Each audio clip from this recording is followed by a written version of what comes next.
اللہ الرحمن الرحیم نحمد و نصلی علی رسول الکریم اما بعد 27ویں تراویح کا خلاصہ۔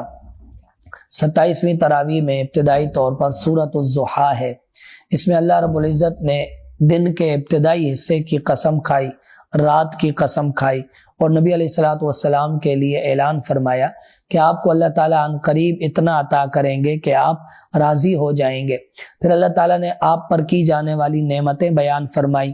آپ یتیم تھے، اللہ نے آپ کو ٹھکانہ عطا فرمایا۔ آپ تنگ دست تھے، اللہ تعالیٰ نے آپ کو مالداری عطا فرمائی۔ اور آپ جو ہے وہ حق کے متلاشی تھے، اللہ تعالیٰ نے آپ کو رستہ عطا فرمایا۔ تو اس لیے اللہ تعالیٰ نے سائل اور مانگنے والے کو جھٹلانے سے اور اسے جو ہے وہ ڈانٹنے سے منع فرمایا۔ اس کے ساتھ ساتھ اللہ تعالیٰ نے اپنی نعمتوں کے اظہار کا حکم فرمایا۔ اس کے بعد آگے سورہ انشراح ہے۔ اللہ تعالیٰ نے نبی علیہ السلام پر جو نعمتیں فرمائی، آپ کے سینہ مبارک کو کھولا، آپ کے بوجھ کو ہلکا کر دیا، اور آپ کی پیٹھ پر جو ایک بوجھ تھا تبلیغ دین کا، اس میں آسانی پیدا فرمائی، اور اس کے ساتھ ساتھ آپ کے ذکر کو بلند فرمایا۔ اور پھر بتلایا گیا کہ اللہ تعالیٰ نے ہر تنگی کے ساتھ آسانی رکھی ہے، چنانچہ نبی علیہ السلام کو اللہ نے اپنی طرف راغب ہو کر عبادت کرنے کا حکم فرمایا۔ آگے سورۃ التین ہے۔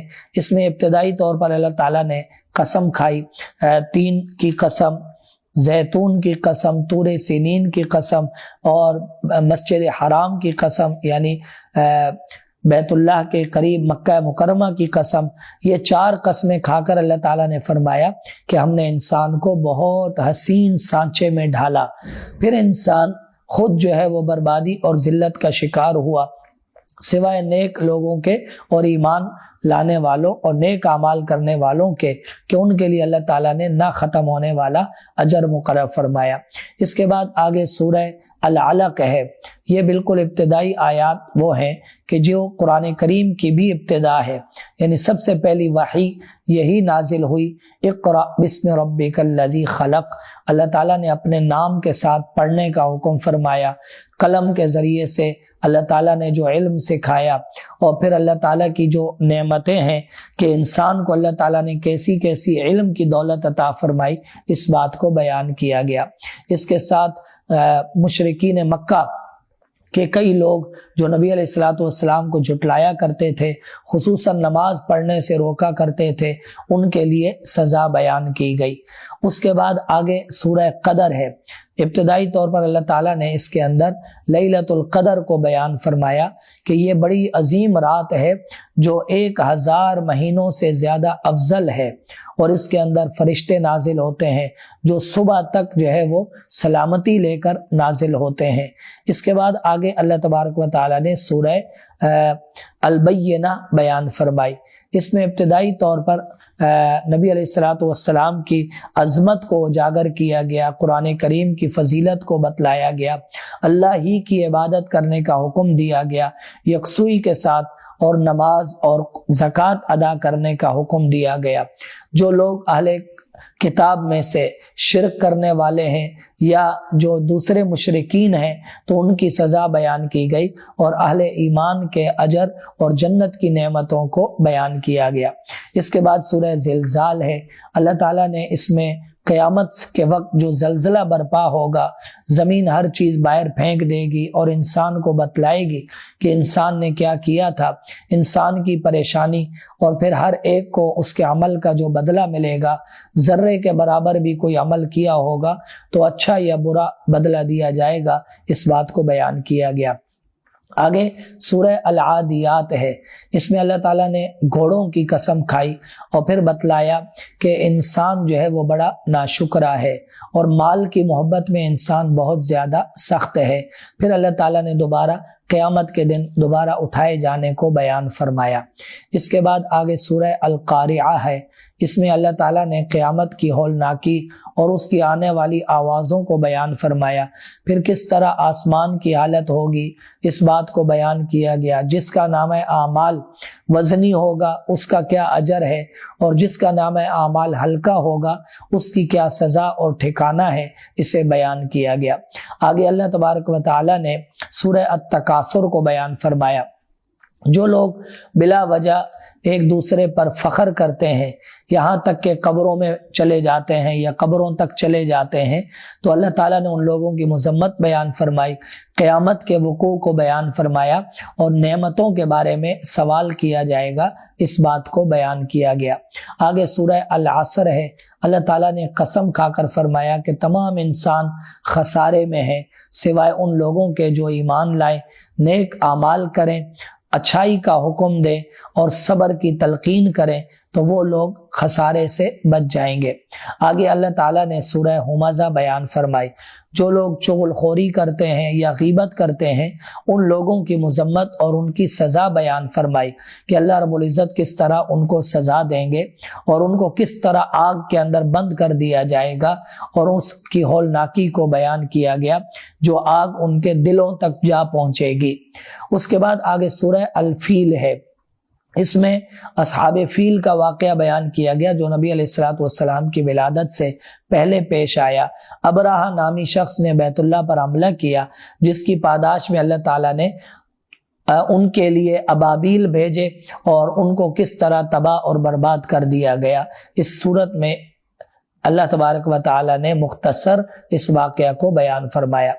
آگے سورہ قریش ہے، اس میں اہل قریش جو سفر کیا کرتے تھے سردی اور گرمی کے موسم میں تجارت کے لیے، وہ یاد دلا کر انہیں اللہ تعالیٰ کی عبادت کرنے کی تلقین کی گئی۔ اس کے بعد آگے سورہ الماعون ہے، اللہ تعالیٰ نے ابتدائی طور پر اس صورت مبارکہ میں قیامت کو جھٹلانے والوں کی مذمت بیان فرمائی، اور جو لوگ یتیموں کے ساتھ ناروا سلوک کرتے ہیں یا مسکینوں کو کھانا کھلانے سے منع کرتے ہیں ان کی مذمت بیان کی گئی، جو لوگ نماز میں سستی کرتے ہیں ان کی مذمت بیان کی گئی۔ اسی طرح جو چھوٹی موٹی چیزیں انسانوں کے کام کے لیے ایک دوسرے کو دینی پڑتی ہیں اور کوئی آدمی اگر وہ نہ دے تو اس کی مذمت بیان کی گئی۔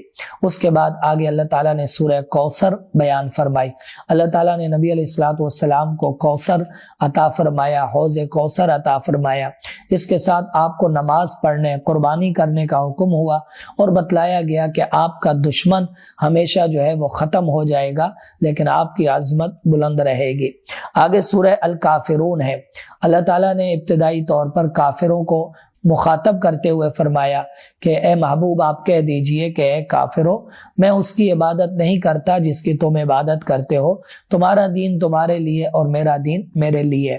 آگے سورہ النصر ہے، اللہ تعالیٰ نے اس میں اپنی نصرت اور مدد کا وعدہ فرمایا کہ جب میری مدد اور نصرت آئے گی تو لوگ جوک در جوک اللہ کے دین میں داخل ہوں گے، آپ اللہ کی حمد و ثنا کریں اور اپنے گناہوں پر استغفار کریں۔ اس کے بعد آگے سورہ لہب ہے، اس میں ابو لہب کی مذمت بیان کی گئی جس نے نبی علیہ السلام کو بد دعا دی تھی، تو نبی علیہ السلام کی بد دعا کے جواب میں اللہ تعالیٰ نے یہ سورت مبارکہ نازل فرمائی، اور اس میں ابو جہل کے لیے، ابو لہب کے لیے بد دعا کی گئی کہ اس کے ہاتھ ٹوٹ جائیں، اس کے اعمال نے، اس کے مال نے اس کو کوئی فائدہ نہیں پہنچایا۔ اس کی بیوی کی مذمت بیان کی گئی جو نبی علیہ السلام کے لیے کانٹے اٹھائے پھرتی تھی، اس کی مذمت بیان کی گئی۔ آگے سورہ اخلاص ہے، قل هو اللہ احد، اس میں اللہ تبارک و تعالی نے اپنی توحید بیان فرمائی، وہ اکیلا ہے، وہ کسی کا بیٹا نہیں، کوئی اس کا بیٹا نہیں اور کوئی اس کا ہمسر نہیں، کوئی اس کے برابر نہیں۔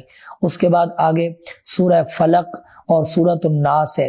در حقیقت نبی علیہ الصلوۃ والسلام پر جب کسی نے جادو کرنے کی کوشش کی تو اللہ تبارک و تعالی نے یہ دو صورتیں نازل فرمائی، اور اس میں اس بات کا یہ حکم دیا گیا کہ آپ اپنے پروردگار کی پناہ حاصل کریں، اور پھر اللہ تعالیٰ کی چند صفات بیان کی گئی، اور جو گرہ کے اندر پھونک مارنے والی عورتیں ہیں یعنی جادو کے ذریعے سے، ان سے پناہ مانگی گئی، حاسد کے حسد سے پناہ مانگی گئی۔ اس کے ساتھ ساتھ اللہ تعالیٰ نے انسانوں کے پروردگار کی پناہ لینے کا حکم فرمایا جو کہ تمام انسانوں کا مالک ہے، معبود ہے، اور کس چیز سے پناہ مانگے؟ انسان کے دل میں جو وسوسہ ڈالتا ہے، چاہے وہ کوئی انسان ہو یا کوئی جن ہو، ان سب سے اللہ تعالیٰ نے پناہ مانگنے کا حکم فرمایا۔ اللہ تبارک و تعالی ہمیں اس پورے قرآن کریم پر عمل کرنے کی توفیق عطا فرمائے اور قرآن کریم کے ساتھ عملی تعلق نصیب فرمائے۔ وآخر دعوانا ان الحمد للہ رب العالمین۔